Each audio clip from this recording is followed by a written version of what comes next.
नमस्कार दोस्तों, पीसीएस गुरुजी में आपका स्वागत है।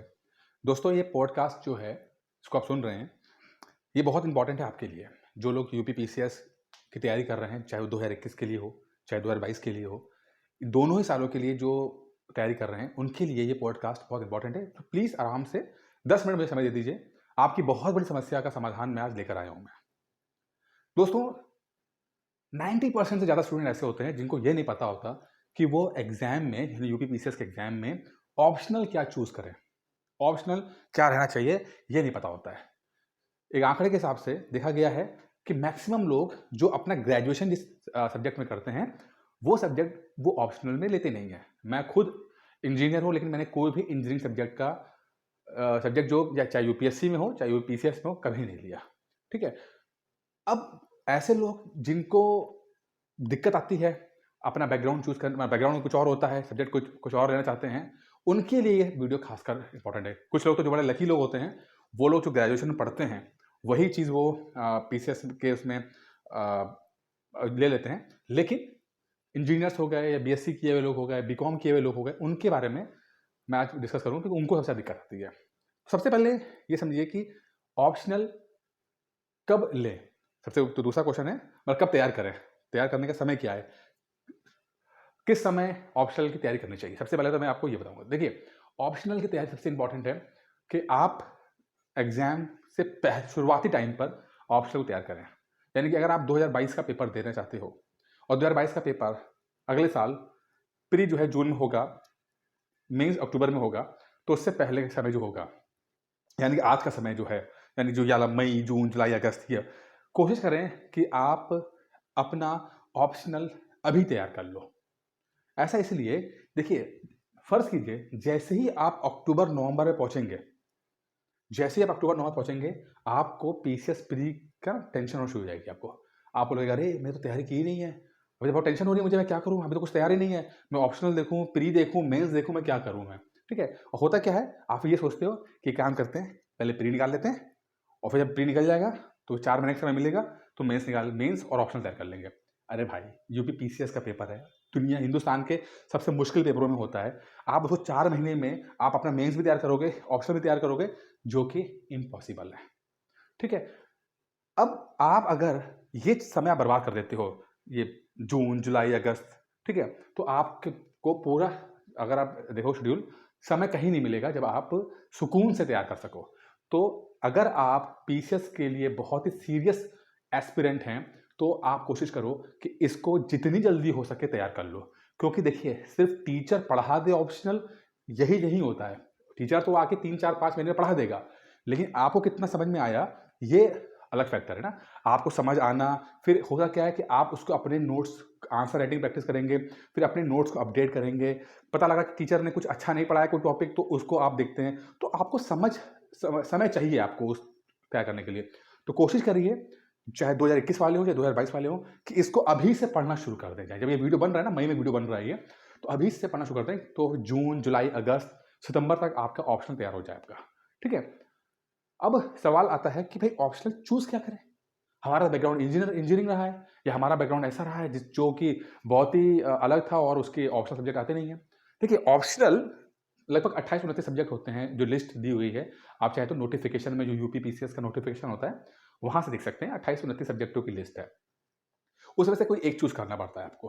अच्छा, अब अगर आपका कोई बैकग्राउंड नहीं है, तो सबसे अच्छा स्ट्रैटेजी क्या होती है, ये समझते हैं। लेकिन उससे पहले एक मिथ समझते हैं, कि जो ये कहते हैं कि अ, वो सब्जेक्ट बताइए सर जो कि जिससे सिलेक्शन हो जाए, जो आसान हो, जिससे सिलेक्शन हो जाए। भाई देखिए, ऐसा कोई सब्जेक्ट नहीं है जो आप पढ़ के गारंटी हो कि सिलेक्शन हो जाए, या कोई ऐसा सब्जेक्ट नहीं है जिसको आप पढ़ें और ना सिलेक्शन हो। ऐसा कोई नहीं है। लगभग सभी सब्जेक्टों से आपके लोग पीसीएस बनते हैं। पीसीएस सब्जेक्टों में कोई दिक्कत नहीं है, ठीक है? सबकी हर सब्जेक्ट की प्लस माइनस है, वो अलग बात है। लेकिन कोई ऐसा नहीं है कि सोशियोलॉजी ले ली या उसी से बन गए, या हिस्ट्री ले ली तो उसी से लोग बन गए, ऐसा कुछ नहीं है। मैं आपको एग्ज़ाम्पल देता हूँ। 2016 में 15 में 2015 में जब मैंने देखा था, उस समय 10,000 नहीं 12,000 लोगों ने मेंस लिखा। उसमें 2 सब्जेक्ट हुआ करते थे, ठीक है? ऑप्शनल के। और उस 12,000 में से लगभग 10,000 लोग ऐसे थे जिनका कम से कम एक सब्जेक्ट तो सोशल वर्क था। उस 12,000 में से 10,000 लोग, ठीक है, मैंने भी दिया था उसमें सोशल वर्क, मेरा भी सोशल वर्क था। 10,000 12,000 में से 10,000 लोगों ने सोशल वर्क दिया, लेकिन जब फाइनल लिस्ट आई, जब मैंने इंटरव्यू दिया था उस समय मैं कई लोगों से डिस्कस किया, और जो फाइनल लिस्ट आई उसमें मैं भी ये देखा गया कि ऐसे बहुत सारे लोग थे, बहुत सारे लोग थे।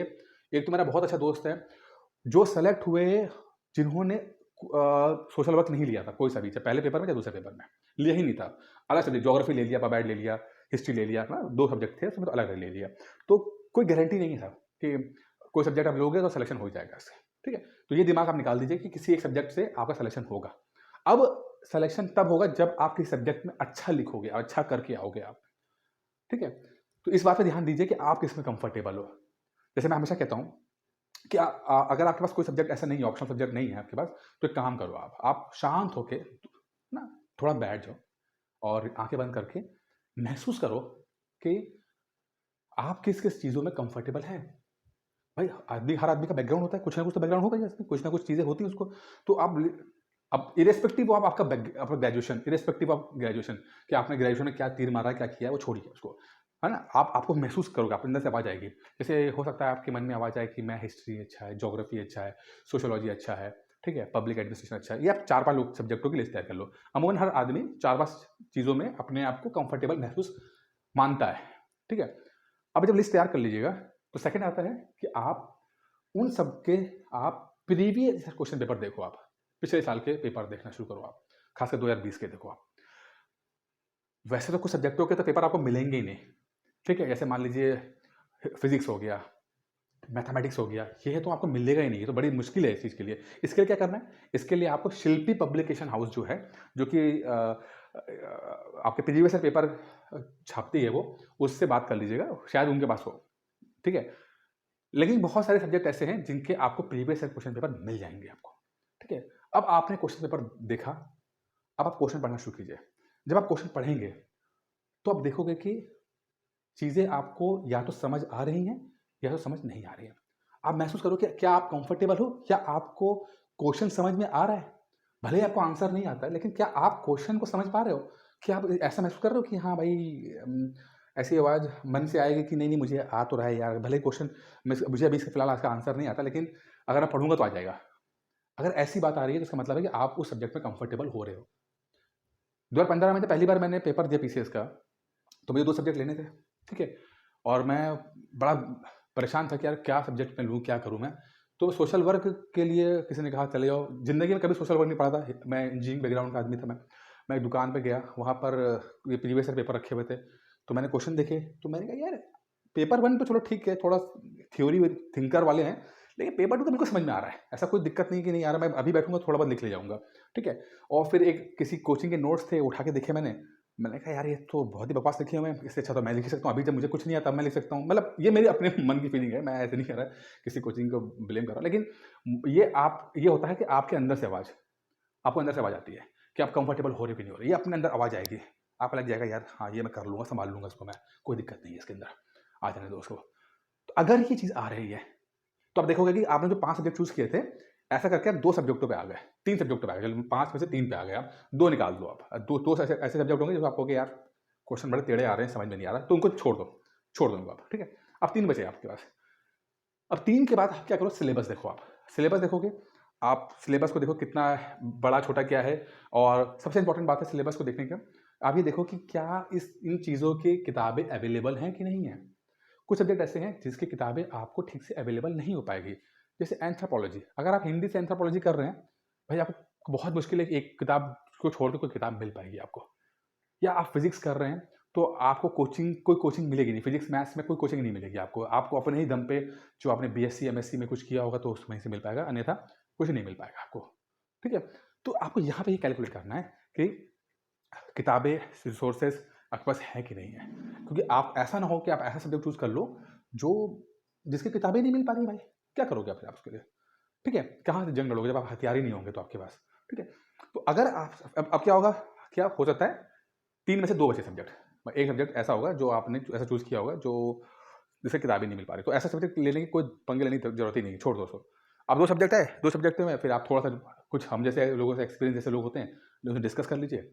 जैसे कई लोग मुझसे बोलते हैं सर मैं हिस्ट्री और ज्योग्राफी में कंफर्टेबल हो, बताइए किस सब्जेक्ट को लें। तो मैं क्या करूँगा, तो मैं आपको बताऊँगा कि ऐसा है, हिस्ट्री के ये प्लस पॉइंट हैं और ये नेगेटिव पॉइंट हैं।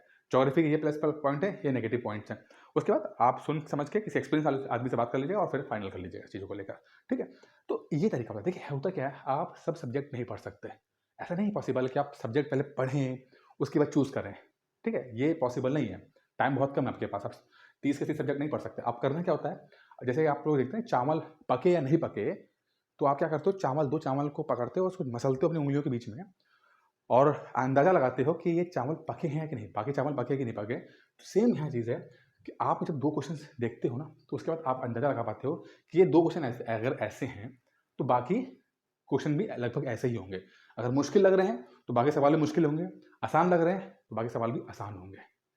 मैं इस फ़ॉर्मूले पे काम करता हूँ, क्योंकि मैंने अपने लिए सब्जेक्ट यही चूज़ किए थे, इसी तरह से चूज़ किए थे। यही मैं आपको बताने की कोशिश कर रहा हूँ कि आप लोग पहले आँख बंद कीजिए, किसी से मत पूछिए, देखिए टीचर से मत पूछिए। टीचर को पेपर नहीं देना है, आपको पेपर देना है, ठीक है? ज़रूरी नहीं है कि जो टीचर का बैकग्राउंड है, वो आपका बैकग्राउंड है, टीचर को जो इंटरेस्ट है, वो आपका इंटरेस्ट है, नहीं। आप आँख बंद करके पहले लिस्ट तैयार कीजिए, उसके फिर प्रीवियस ईयर पेपर देखिए, अंदाज़ा लगाइए, सिलेबस देखिए, किताबें देखिए, मटेरियल मिल रहा है कि नहीं मिल पा रहा है, और फिर जाके फाइनल करने की कोशिश कीजिए इसको लेकर। ये आप प्रोसीजर अपनाइए, यकीन मानिए, ये आपको बहुत हेल्प करेगा। मैं पिछले 3-4 साल से मैं सबको ये समझाने की कोशिश कर रहा हूँ कि कोई सब्जेक्ट ऐसा है ही नहीं जो ये कहे कि यार इस वैसा है, वैसा है।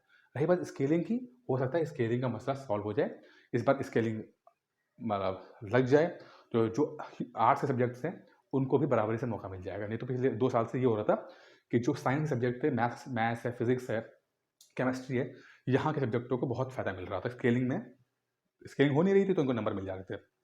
लेकिन इस बार सुना है कि चीज़ें थोड़ा-सा आर्ट्स वाले सब्जेक्ट्स के लिए सही रहेंगी।